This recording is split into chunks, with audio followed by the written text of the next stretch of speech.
Please. Well, let me confirm to you, first of all, that the President was not inquiring about your whereabouts or your well-being. I think your comments are disgraceful. I think they do down the pride of Irish people all over the world, who are more than happy to see this island be a host to the G8, the leaders of the most industrialised nations in the world.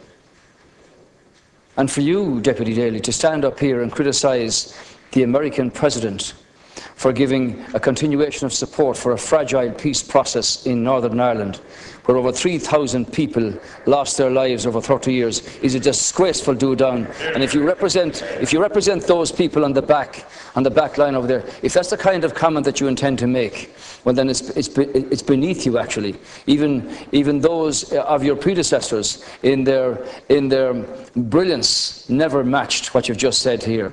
Let me remind you that the communities in Northern Ireland and the politicians from administrations in this House here, of all governments, together with British governments and Northern Ireland politicians and Northern Ireland communities, have put together a very fragile peace. And far be it from you to come in here and criticise somebody who wants to support that process, visibly, personally, and with assistance from the United States, where 35 million Irish Americans, Deputy Daly, want this peace process to continue. And the young lady, the young student who introduced the President in Belfast, put her finger on it very well when she said the reality is that Northern Ireland has had a past, and the reality is that Northern Ireland has a future.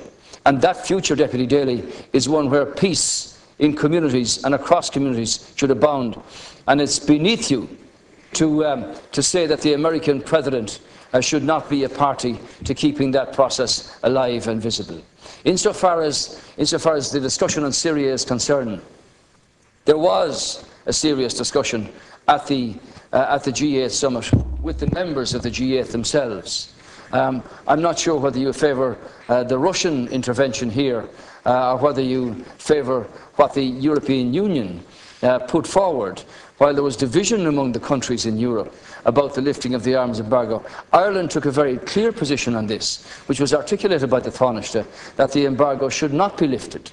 But the conclusion of the G8 summit was that the Geneva peace talks should take place. Nobody wants to see wanton slaughter and the exodus of hundreds of thousands of people from Syria.